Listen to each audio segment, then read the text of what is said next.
राष्ट्रीय आय, आय क्या है, यहीं से क्लास को हम स्टार्ट करते हैं। I means income. सुनेंगे पूरे स्थिर से, आप दिमाग हमारे साथ दे दो, समझ जाओ। आपको कहीं से पैसा मिला तो आप कहते हो कि मेरा इनकम है, लेकिन इकोनॉमिक्स कहता है कि यदि आप कोई शारीरिक या मानसिक श्रम करते हो और इसके बदले में जो आपको पारिश्रमिक मिलता है वह आपकी आय है। शारीरिक मीन्स शरीर से, मानसिक मीन्स मन से। अगर आप बिना श्रम किए पैसा ऐसे ही मिल गया तो आपकी आय नहीं है। आप जा रहे हो रोड पर, एक बोरा रुपया मिल जाए गिरा हुआ, और आप कहते हो कि इसको जतरा कहते हैं, हम सबसे पहले देखे। अगर घर ले जाओगे और पुलिस को मालूम चलेगी, उसको मालूम चल गया कि इसने रोड पर पैसा गिरा हुआ था एक बोरा और घर ले गया, तो तुमको जेल में कर देगा और बोरा पूरा पैसा सहित थाना में सरकार की हो जाएगी।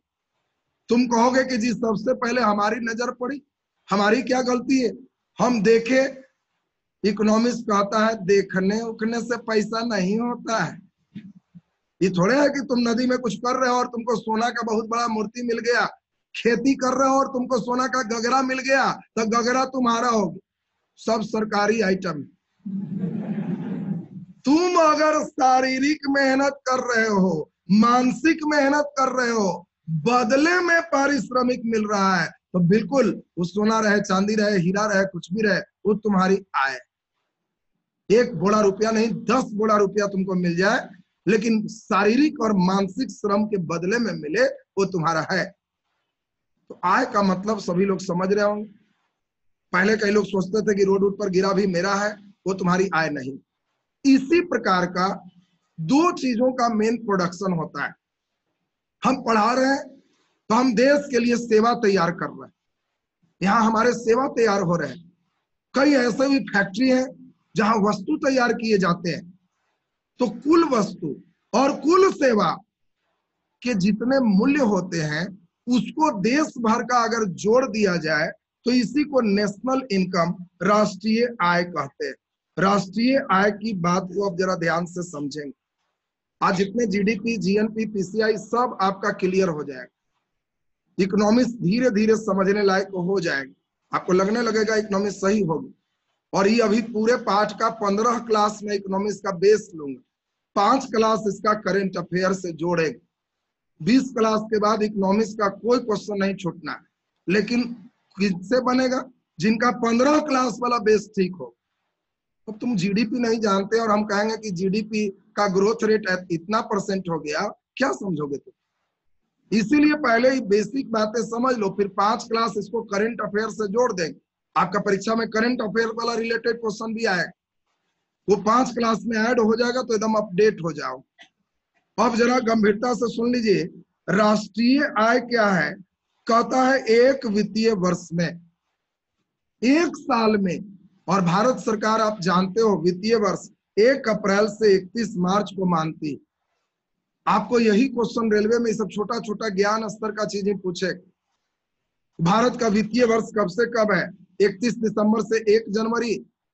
कई बार उल्टा करके दे देता है, 1 मार्च से 31 अप्रैल। मजेदार बात है, अप्रैल तीसरे दिन का होता है। अब जान के कई लड़के, सोच लो कितना मूर्ख है, वो खाली मार्च और अप्रैल रटे रहता है, और चॉइस ए में अगर दे दिया 1 मार्च से 31 अप्रैल, मार के चलाता है कि मार्च से अप्रैल एकदम पक्का है, मारो ठीक। और अप्रैल सोचो तीसरे दिन का है, वो 31 अप्रैल ठीक मार के आ रहा है। इसीलिए उल्टा चल रहा है, 1 अप्रैल से 31 मार्च। इस बीच में हर साल जितने भी वस्तु और सेवा तैयार हुए, उन सभी का मुद्रा में जो मूल्य होगा, मौद्रिक मूल्य होगा, पैसे में जो वैल्यू होगा, उसको देश का आय, राष्ट्रीय आय कहते हैं। राष्ट्र मीन्स देश, और देश का इनकम नेशनल इनकम है, पूरे नेशन का इनकम। जो देश मीन्स मान लो तुम्हारा घर है, गांव में जिस घर में सबसे ज्यादा इनकम हो रहा है, तुम उसको कितना इज्जत से देखते हो तो समझ ही रहे हो। तुम्हारे गांव में जिसका इनकम सबसे कम है, उसकी कितनी बेइज्जती होती है तुम जानते ही हो। उलट दो इसको, जिस देश का सबसे ज्यादा आय होगा विश्व में, उसकी सबसे ज्यादा कद्र होगी। जिसका इनकम कम होगा उसी तरह का हाल है। बताओ किसी घर में खूब एकदम है, एक आदमी 1 लाख रुपया कमाता है एक माह में 1 लाख रुपया कमाता है, लेकिन इसके यहाँ 12 गो सब बाल बच्चा है, कोई नहीं कमाता। दूसरा घर में 3 आदमी है, तीनों मिलके कमा रहा है, कोई 40,000, कोई 50,000, कोई 60,000 कमाने वाला है।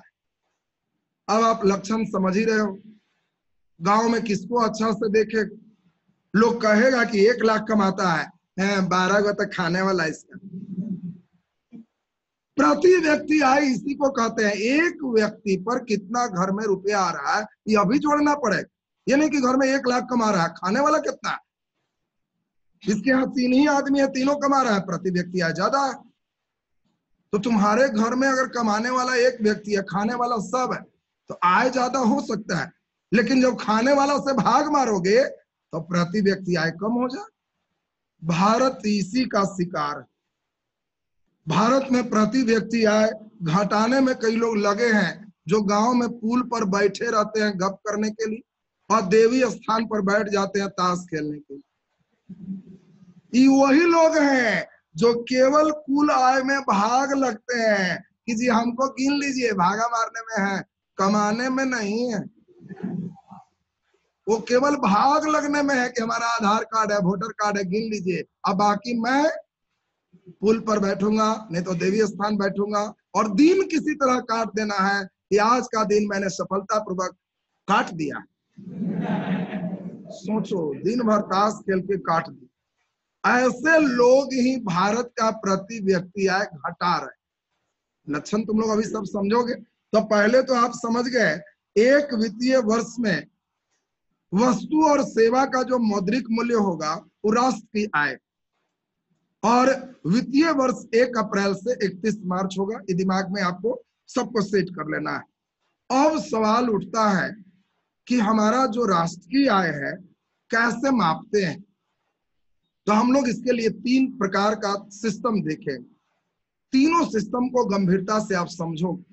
पहला राउंड में थोड़ा स्टेप वाइज तेज होगा, दूसरा राउंड में इसको कुछ समझाएंगे, तीसरा राउंड में सब समझ जाओ। पहला को हम लोग कहते हैं राष्ट्रीय आय को सकल घरेलू उत्पाद, GDP, gross domestic product. GDP का पूरा नाम ग्रॉस डोमेस्टिक प्रोडक्ट। सुनना बढ़िया से, नाम में ही आंसर छिपा हुआ है। डोमेस्टिक प्रोडक्ट, घरेलू उत्पाद, यानी एक वित्तीय वर्ष में देश के सीमा के अंदर, बाहर का नहीं सोचना, देश के सीमा के अंदर उत्पादित होने वाले वस्तु और सेवा के मूल्य को जीडीपी कहते हैं।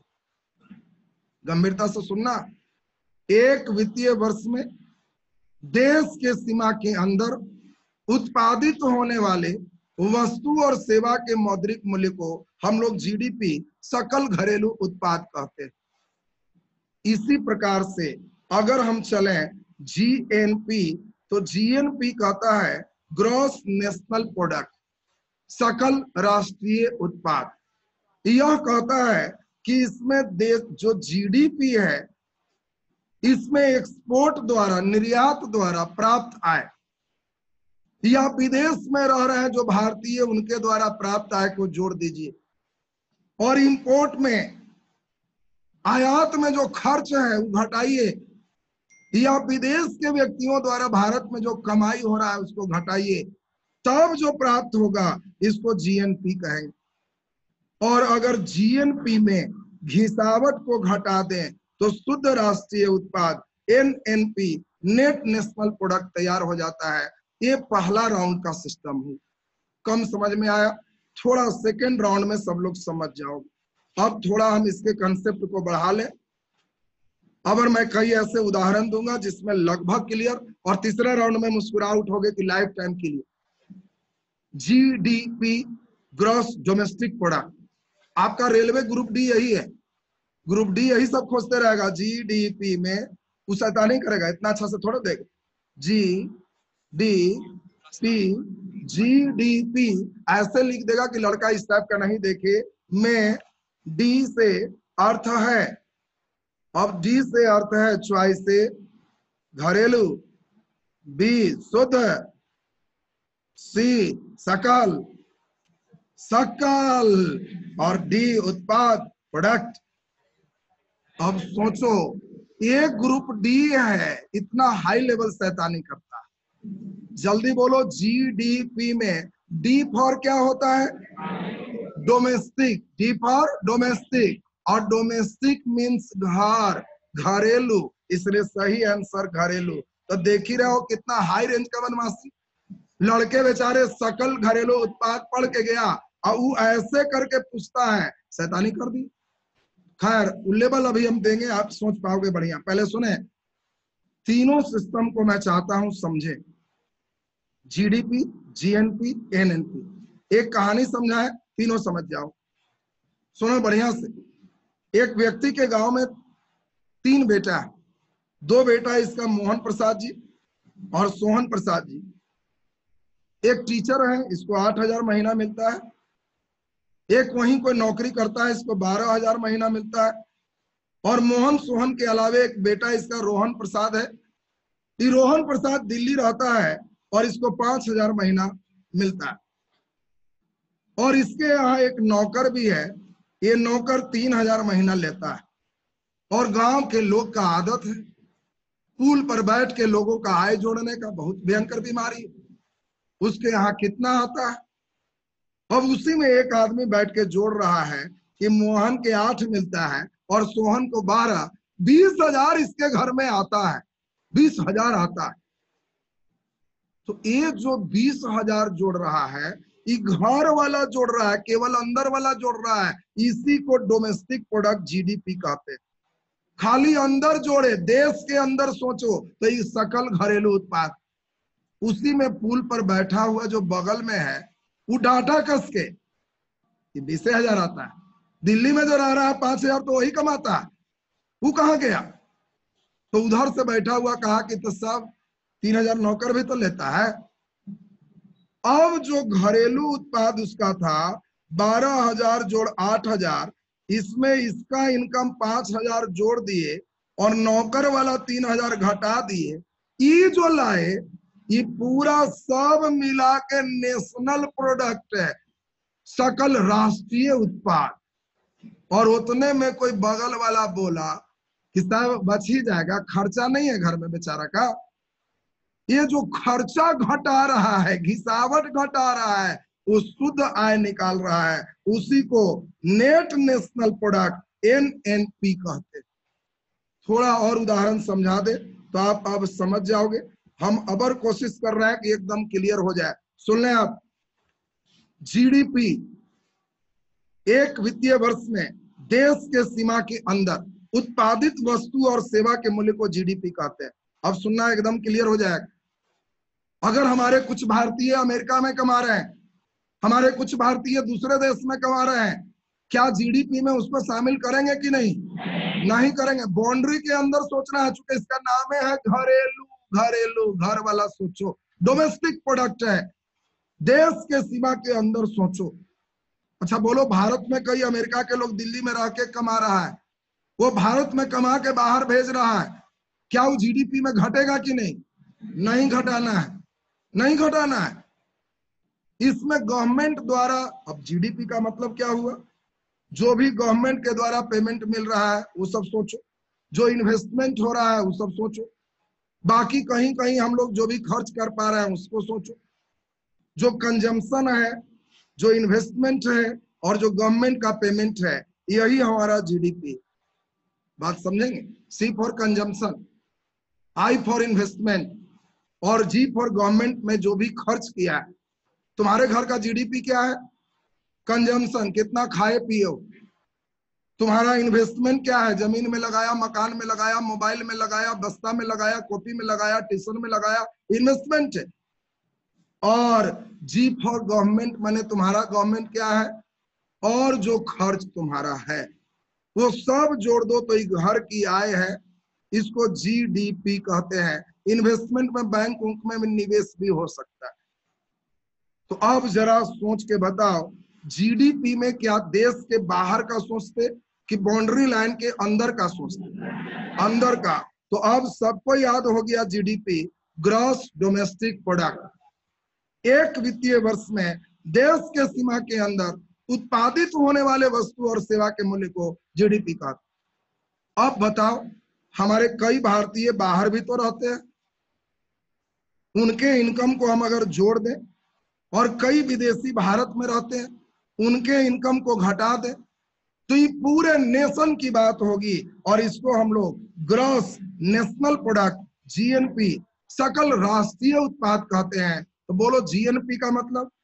जीडीपी में पूरे एक्सपोर्ट से, निर्यात से प्राप्त आय, या विदेश में जो भारतीय रह रहे हैं उनसे प्राप्त आय को जोड़ दें, और विदेशी जो मेरे यहाँ आय प्राप्त कर रहे हैं, या हम निर्यात में जो आयात में जो व्यय कर पा रहे हैं, इसको घटा दें, तो इसी को हम लोग क्या कहते हैं? जीएनपी कहते हैं। अब बोलो, तुमको क्वेश्चन आया, समझ में आया तुमको? मोहन प्रसाद जो बाहर था, सोहन प्रसाद जोड़ना है, और नौकर वाला घटाना। जब हम कहें जीएनपी तो कहना कि जी दिल्ली में उसका बेटा कमा रहा है, जोड़ दीजिए, और घरे नौकर कमा रहा है, घटा दीजिए जीएनपी। तो जीडीपी में विदेशों से प्राप्त आय को जोड़कर विदेशियों द्वारा भारत में प्राप्त आय को घटा दे, तो इसको हम लोग क्या कहेंगे? जीएनपी। और जब सुन लीजिए, जीएनपी में घिसावट को घटा देंगे, इसमें घिसावट को घटा देंगे, डिप्रिसिएशन को घटा देंगे, तो इसको एनएनपी, नेट नेशनल प्रोडक्ट कहते हैं। और एनएनपी बराबर फॉर्मूला, एनएनपी बराबर जीएनपी माइनस डिप्रिसिएशन, घिसावट होता है। कई लोगों को लग रहा होगा कि सर घिसावट क्या है, अच्छी बात सोच रहे हो। अब एक उदाहरण लास्ट समझाते। GDP, GNP, NNP, life time recharge. एक आदमी ने बस खरीदा, सुन लो बढ़िया से, इस कहानी को जो लड़का एक बार समझ लिया, उसको जीडीपी जीएनपी क्लियर हो। एक आदमी ने बस खरीदा, और बस खरीदने के बाद इस व्यक्ति ने उस सबसे अपना बड़ाई किया। उसके यहाँ एक मिलने आया, उसको कहा कि बस में बहुत बचत है, 1000 डेली ड्राइवर हमको कमा के दे रहा, 1000 डेली दे रहा है। तो उसने बस के प्राप्त आय को, सीमा के अंदर प्राप्त आय को जोड़ा, ये जीडीपी। अब उस व्यक्ति ने पूछा कि ड्राइवर के भी देते हैं? तो हाँ, 150 डेली लेता है। खलासी वो भी 100 ले लेता है, कंडक्टर वो भी तो 150 ले लेता है। तो 1.5, 3 आए 4। तेल भी लगाते हैं, 400 के तो तेल लग जाता। अब 1000 रुपया में ड्राइवर, खलासी, कंडक्टर और तेल सब घटा दिए, तो अब उसका ये जो 200 बच रहा है, ये जीएनपी है। घटा उठा देंगे तो जीएनपी है। और तब अब जब खुश है तो कहना हम इकोनॉमिक्स के विद्यार्थी हैं। ये आपका 200 नहीं बचा, मोबिल भी बदलिएगा, टायर भी बदलिएगा। वो कहेगा टायर बहुत महंगा है, 8000 में एक देता है, और साल भर में 4 बदलना पड़ता है। 32,000 के टायर साल भर में बदलना है, तो कहोगे साल भर में 365 दिन है, यानी एगो सुन्ना और मार दे इसको, एक और सुन्ना मार दे इसको, तो 100 रुपया के डेली टायरे घिस जाएगा। इसमें 365 में अगर भाग लगाए उतना बदलेगा तो हो जाए। उसका मोबिल बदल रहा है, ब्रेक बाइल बदल रहा है, सब बदल रहा है। यही घिसावट है,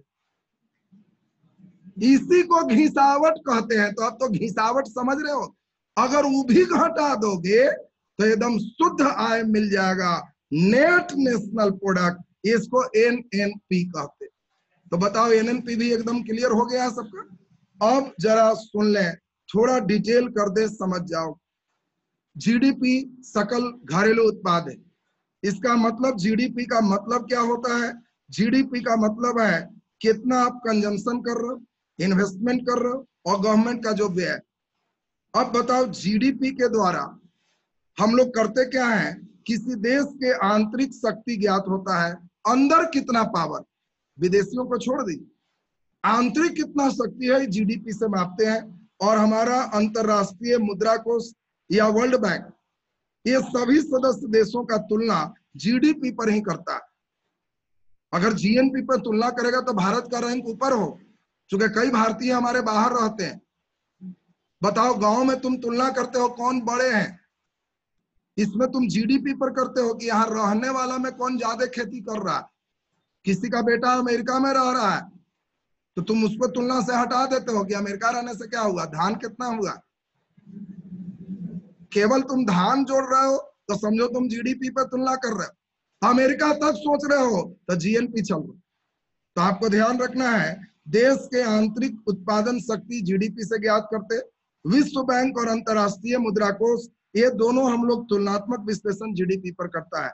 नेक्स्ट हम लोग जरा ध्यान से समझे। जीएनपी माने सब लोग समझ गए, जीडीपी में x माइनस एम करेंगे। जल्दी ऑब्जेक्टिव बता लो, बंद अर्थव्यवस्था के देश में x माइनस एम क्या होता? अगर ये जीरो कर देंगे तो जीडीपी बराबर जीएनपी। आपको दे देगा क्वेश्चन जीडीपी बराबर जीएनपी है तो इकोनॉमी कैसा है, खुला है कि बंद है? बंद होगा। नेक्स्ट हम लोग इसमें देख लें, जीएनपी के आधार पर क्रय शक्ति का रैंक होता है। बाहर विदेश से भी पैसा आ रहा है। क्रय माने खरीदने वाला शक्ति। अब समझ लो, गांव में खरीदने वाला शक्ति किस पर होगा? खाली गेहूं उत्पादन, धान उत्पादन पर, कि बेटा बाहर रह रहा है वो भी जोड़ के, कि इसका 4 बेटा तो मिलिट्री में है, अब तब इसीलिए खेत ज्यादा खरीदता है। तो तुम समझ गए, क्रय शक्ति का जो होगा उनमें सब बाहर उधर मिला के चले। तो क्रय शक्ति का रैंकिंग हम लोग इसी पर करते। और आज भारत क्रय शक्ति के मामले में चीन और अमेरिका के बाद तीसरा रैंक रखा है। तीसरा क्यों ना हो, जीडीपी में हम लोग पीछे हो जा रहे हैं, कारण खाली घरेलू देख रहे हैं। और हमारे कमाने वाले कई लोग अमेरिका और दूसरे देश में, जब उन लोग को भी जोड़ते हैं तो हम लोग वर्ल्ड में तीसरा आ रहे हैं क्रय शक्ति में। चीन और यूएसए के बाद थर्ड पोजीशन हम लोग का है क्रय शक्ति में। तो अब हम लोग नेक्स्ट देख लें। एनएनपी का मतलब सब लोग समझ गए, GNP minus D. D for जल्दी बोलो, घिसावट, डिप्रिसिएशन। और जल्दी बोलिए, सबसे शुद्ध कौन है?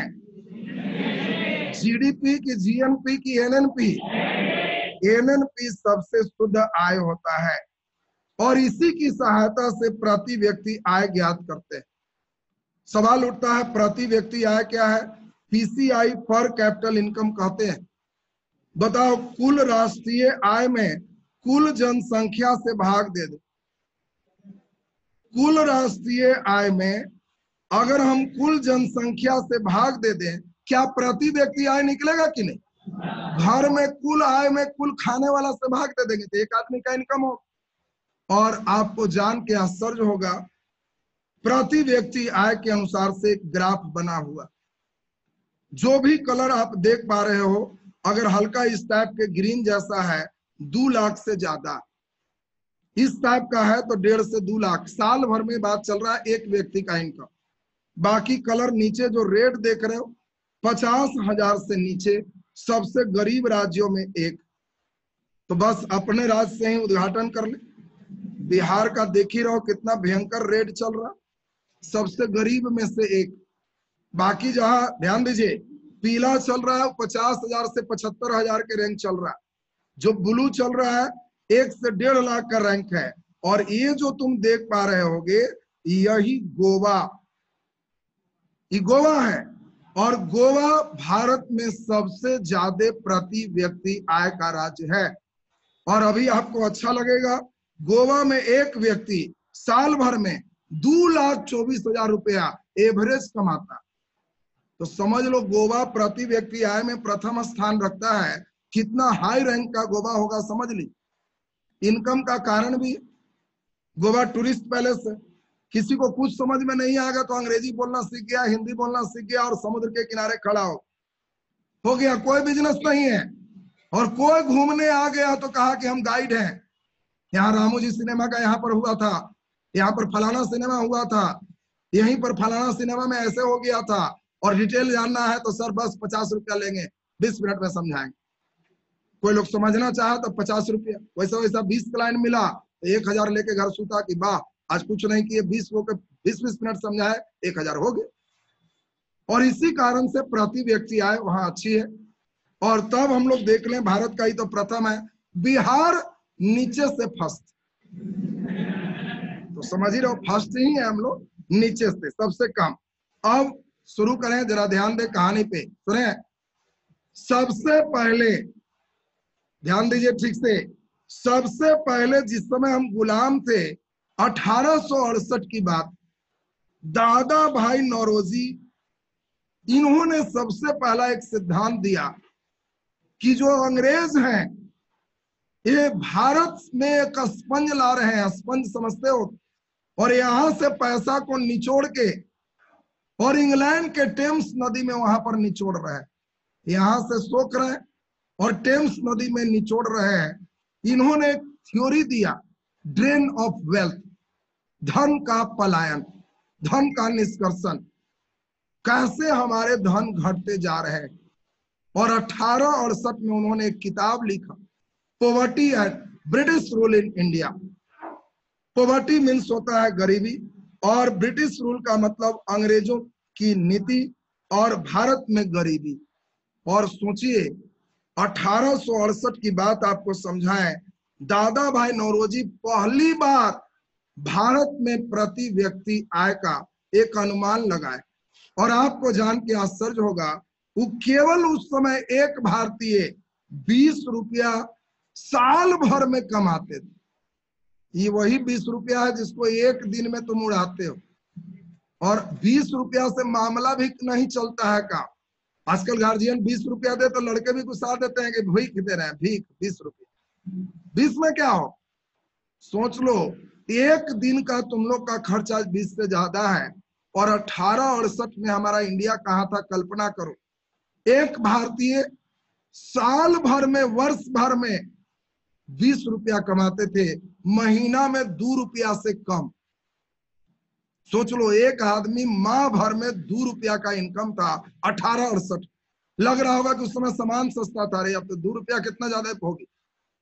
अब सोच सकते हैं कि 1868 में, अब आपको क्वेश्चन आएगा वो सुन ले, प्रति व्यक्ति आय सबसे पहले कौन बताए। बस आपके लिए रेलवे में हो गया, रेलवे में लड़के के लिए काफी है, रट जाओ, सबसे पहले दादाजी, पिताजी से पहले दादाजी। इनकम में बहुत दुलार करते हैं दादाजी, जब कहेगा सबसे पहले आए तो कहना हमारा सबसे पहले दादाजी पैसा दे। तो बोलो दादाजी तो सबको याद हो ही जाए, सबसे पहले दादाजी, दादा भाई नौरोजी याद हो जाना चाहिए। कब किए थे, 1868। इनके किताब का नाम क्या है, poverty and British rule in India. Next हम लोग जरा सुनेंगे, जब भारत आजाद हुआ तो दादाजी तब तक मर चुके थे, और हर बार दादाजी के भूत को थोड़े ड्यूटी देंगे कि पूरे आय निकाली। आजादी के बाद 1947 में आजादी मिली, थोड़ा सा देश जब स्थिर हुआ, जवाहरलाल नेहरू 1949 में, बहुत बड़े इकोनॉमिस्ट थे, पीसी महालनोबिस, और पीसी महालनोबिस इकोनॉमिस्ट को ड्यूटी दिए कि आजादी के बाद एक पहली डाटा तैयार कीजिए, भारत के प्रति व्यक्ति आय कितना है। और इसके लिए उन्होंने आजादी के बाद एक राष्ट्रीय आय समिति का गठन किया। पूछेगा राष्ट्रीय आय समिति का गठन तो 1949 में पीसी महालनोबिस की अध्यक्षता में हुआ, और काफी मुश्किल से एक डाटा तैयार हुआ, और 1949 में पीसी महालनोबिस ने प्रति व्यक्ति आय 247 रुपया बताए। आजादी के समय हमारे एक भारतीय 250 लगभग रुपया साल भर में कमाते थे, तो हम लोग हो गए अब 20 रुपया महीना पे आ चुके हैं, जो पहले 20 रुपया साल। आजादी समय 20 रुपया महीना, दोनों डाटा याद रखना आसान है। जब हम कहेंगे सबसे पहले तो कहना 20 रुपया साल में, और आजादी के बाद तो 20 रुपया माह, 12 से गुना करोगे 240 होगा, 47 बताया हो। अब हर बार कैसे डाटा निकालेंगे, इसके लिए जवाहरलाल नेहरू एक पूरे कमेटी बनाए और कहे कि अब हर साल प्रति व्यक्ति आय हम लोग निकालेंगे कि कितना है, देश से आगे चल रहे हैं, पीछे चल रहे हैं, और इसके लिए हम एक संस्था बनाएंगे, और उस संस्था की जिम्मेवारी होगी इसको तय करना, और इसी संस्था का नाम है केंद्रीय सांख्यिकी संगठन, CSO। इसका फुल फॉर्म आपसे पूछेगा, सेंट्रल स्टैटिस्टिकल ऑर्गेनाइजेशन। सुनना है गंभीरता से। सेंट्रल स्टैटिस्टिकल ऑर्गेनाइजेशन, केंद्रीय सांख्यिकी संगठन, इसकी स्थापना 1954 में हुआ। ये डेट पूछेगा, मैं डेट पर ज्यादा ध्यान नहीं दिलाता हूं, लेकिन जो पूछेगा उस डेट पर आपका ध्यान चाहिए। तो केंद्रीय सांख्यिकी संगठन की स्थापना 1954 में हुआ और इसको सहायता प्रदान करने के लिए NSSO, national sample survey organisation, राष्ट्रीय प्रतिदर्श सर्वेक्षण संगठन, ये दोनों मिलके ही आज प्रति व्यक्ति आय, राष्ट्रीय आय, GDP, GNP सब निकालते हैं। इसका बजाते ऑफिस है, मिनिस्ट्री है, और इसमें पूरे देखे जाते हैं कि कैसे इनकम निकला है, कितना आया है। भारत में आय के आधार पर हम लोग राष्ट्रीय आय निकालते हैं, कितना आय गणना विधि का प्रयोग करते हैं, एक व्यक्ति साल में कितना कमाए। और हम लोग की आय स्थिर मूल्य पर ज्ञात की जाती है। मूल्य वस्तु का दो होता है, स्थिर और चालू। चालू मूल्य बदलते रहता है। साबुन का दाम आज कुछ होगा, अगले साल कुछ होगा, लेकिन हमारी सरकार आवश्यक सभी सामान का एक लिस्ट बनाती कि जो भी मनुष्य के द्वारा मुख्य रूप से उपयोग करते हैं उसका एक लिस्ट बनाए, और एक वर्ष को आधार वर्ष मानती है जो ज्यादा स्टेबल रेट दिया। और अभी भारत का आधार वर्ष 2011-12 है, इसी पे आय की प्राप्ति होती है। 11-12 के अनुसार से आप कितना थे, अभी उस वस्तु का दाम कितना है, कितना बढ़ गया है, इससे सरकारी कर्मचारी को महंगाई भत्ता मिलता है। ये तो महंगाई चैप्टर में डिटेल पाएंगे। अभी आपको ध्यान रखना है कि बोलिए राष्ट्रीय आय निकालते हैं चालू मूल्य पर कि स्थिर मूल्य पर? स्थिर मूल्य पर। हमारे आय ज्ञात करने के लिए आधार वर्ष कौन सा है? 2011-12। अब एक महत्वपूर्ण बात समझ लें, राष्ट्रीय आय के गणना में कुछ समस्याएं, एक बार ध्यान से सुनना है, फिर तेजी में सबको बंधन करेंगे और तब अभी सेट प्रैक्टिस करेंगे क्वेश्चन इतना ही से कितना अच्छा आप क्वेश्चन बना पाते हो। 2 लेवल में बांटेंगे, ज्ञान स्तर, समझ स्तर। जो लोग केवल ग्रुप डी NTPC है, ज्ञान स्तर में काम हो जाएगा। थोड़ा सा ऊपर चढ़ना है तो सेकंड स्तर थोड़ा करो। अब जल्दी से सोच के बताएं, राष्ट्रीय आय के गणना में क्या क्या दिक्कत हो। पहली दिक्कत है काले धन की समस्या। तुम लोग भी परेशान होगा कि जी आदमी काला गोरा तो हो सकता है, ये धन काला कैसे होगे, और कौन क्रीम लगाएंगे तो गोरा हो। इसमें फेयर एंड लवली काम करता है, लेकिन दूसरे डिजाइन का वो फेयर एंड लवली, उसको समझिए ठीक से।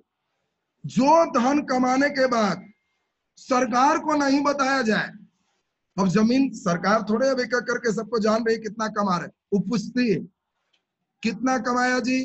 और सबसे बड़ी समस्या है मूल्य मापन की समस्या, कितना कमाया जी इसको ओरिजिनल कौन बताए। अब एक गाय आदमी भैंस 5 रखे हुए हैं और सरकार पूछेगी कितना कमाया, वो पूछेगा किस लिए, इनकम टैक्स वाले हैं जी साहब गाय बीमार रहती है, देखने का 5 है, दूध कहाँ करती, तो सही कभी नहीं बताएगा। अगर सरकार की टीम पहुंच भी जाए कि आज दूध चेक होगा कितना कमाते हो, उस दिन थोड़ा थोड़ा दुएगा, कहेगा बच्चा खोल दो, बच्चा खोलो, और कहेगा जी हम बच्चे के साथ पिला देते हैं, थोड़ा सा दूहते हैं, उस दिन वो नहीं दुहेगा। और अगला दिन जब टीम नहीं रहेगी तो कहेगा आज बच्चा मत खोलो, कल बहुत पी लिया, आज सब दूध उसका खींच ली।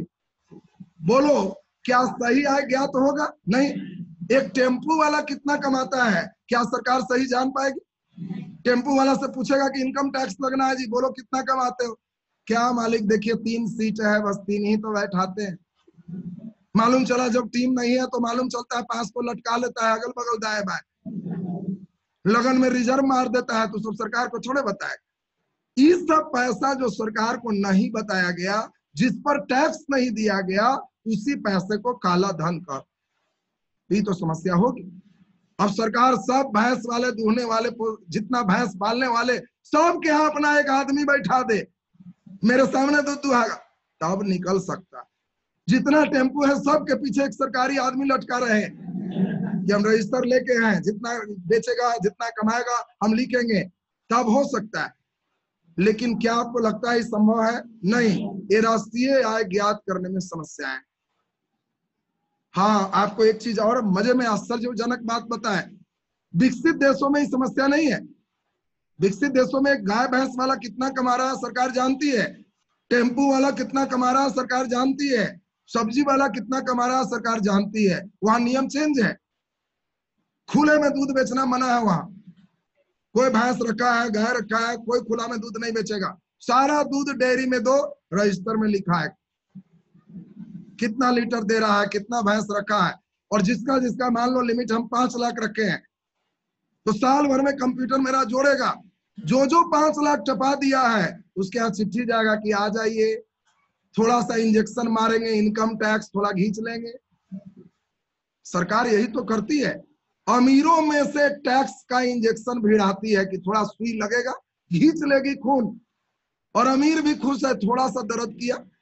10 लाख कमाया तो 80,000 खींच लिया, 5 लाख कमाया 20,000 खींच लिया, वो भी खुश है कि जाने तो 20,000 न दिए, हल्का दर्द किए।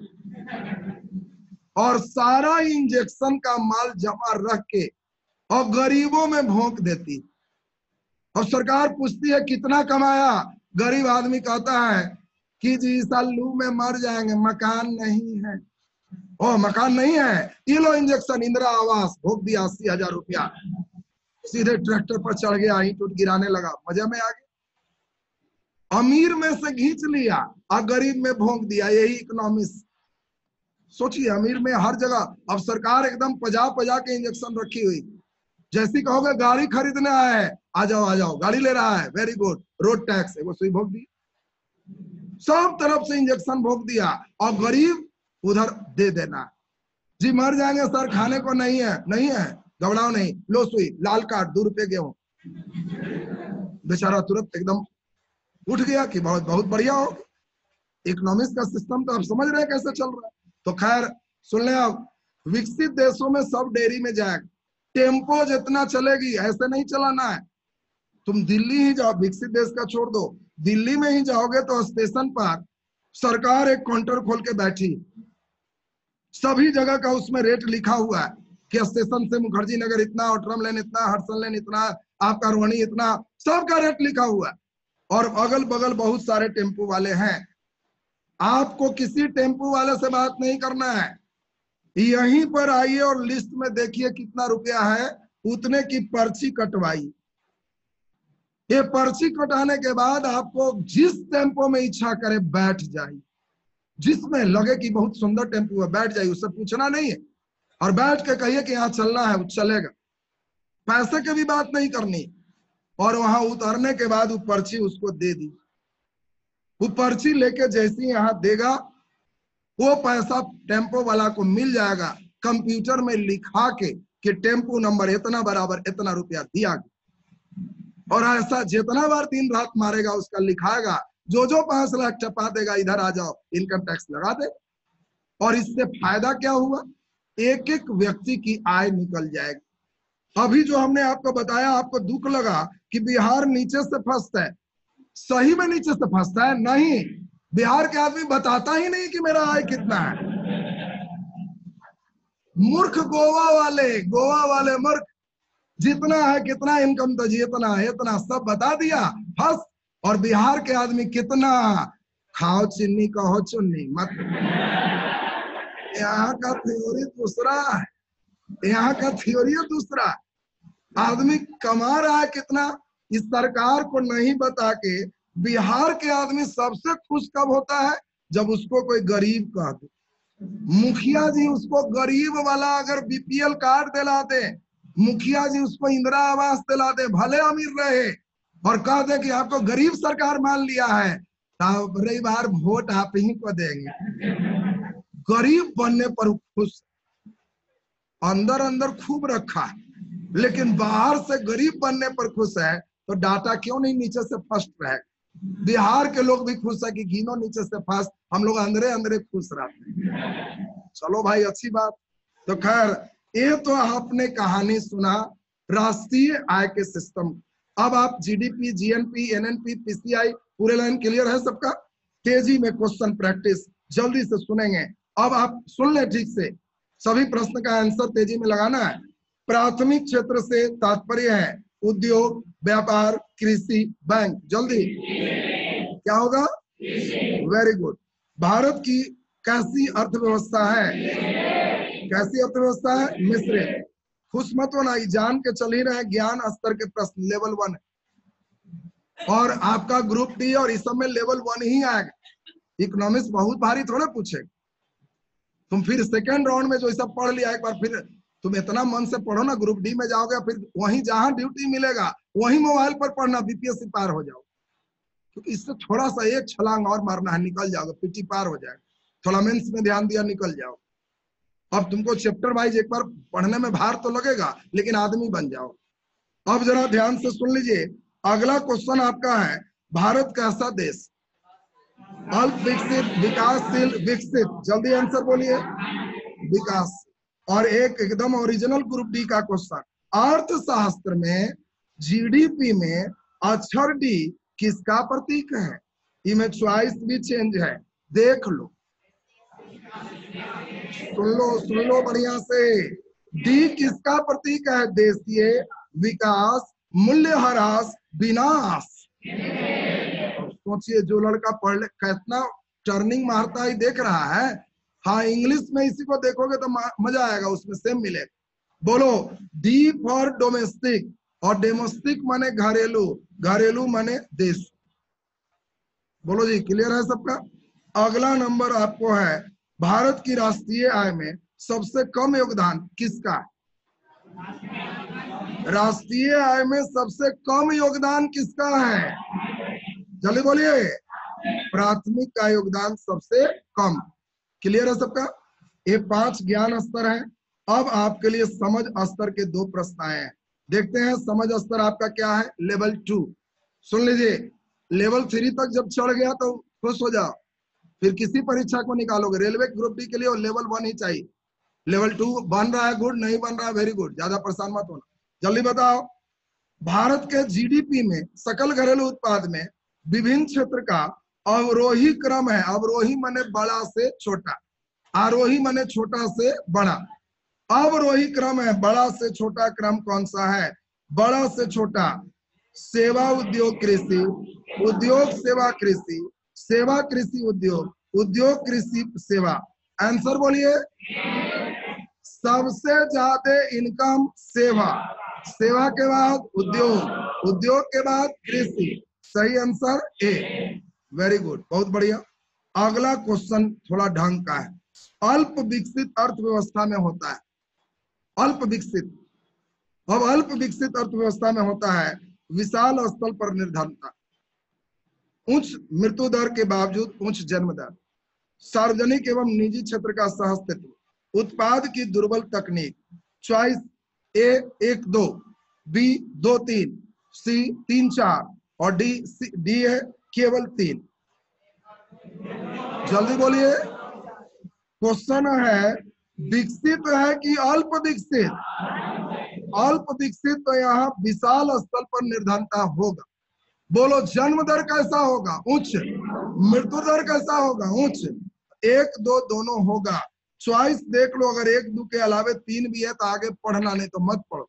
आंसर 1 2 के बाद और कोई नहीं है, तो सही आंसर कौन हो गया? ए, 1 और 2। क्लियर है सबका? अब आपके इकोनॉमिक्स का क्लास में सुन लें, कल का क्लास इकोनॉमिक्स एक पार्ट खत्म कर दी, कल आपका पूरा क्लास इतिहास का होगा। इतिहास में भी एक पार्ट खत्म होगा, तब भूगोल का होगा, भूगोल भी होगा, तब पूरे अंतरिक्ष विज्ञान का होगा। अभी डेमो क्लास में एक बार सभी विषय एक एक पार्ट देख लो, 20 के बाद फिर विषय वाइज पूरे खत्म करते हुए निकल जाए। तो कल इकोनॉमिक्स नहीं होकर इतिहास होगा। जो भी क्लास का है सुन लें, क्लास का सभी लेक्चर अभी यूट्यूब पर डेली डाउनलोड 20 तक लगातार किए जाएंगे। जिन लोगों का क्लास छूटा है, किसी कारण से सुनने में दिक्कत है, तो ठीक 6 बजे आप अपना देख लोगे यूट्यूब पर। यूट्यूब चैनल आप सभी लोग जान ही रहे हो, राहुल सर विद्या एजुकेशन, राहुल सर विद्या एजुकेशन जैसे ही आप दबाओगे आप यूट्यूब से जुड़ जाओ। और यूट्यूब पर जिनका है, जो समझने में दिक्कत है, जितना बार है उतना बार आप अपना आराम से सुन सकते हो। अभी आपका कुछ लिखने की क्रिया इकोनॉमिक्स में हो जाएगी। जो लोग को लिखने में अपना टाइम अभी नहीं है,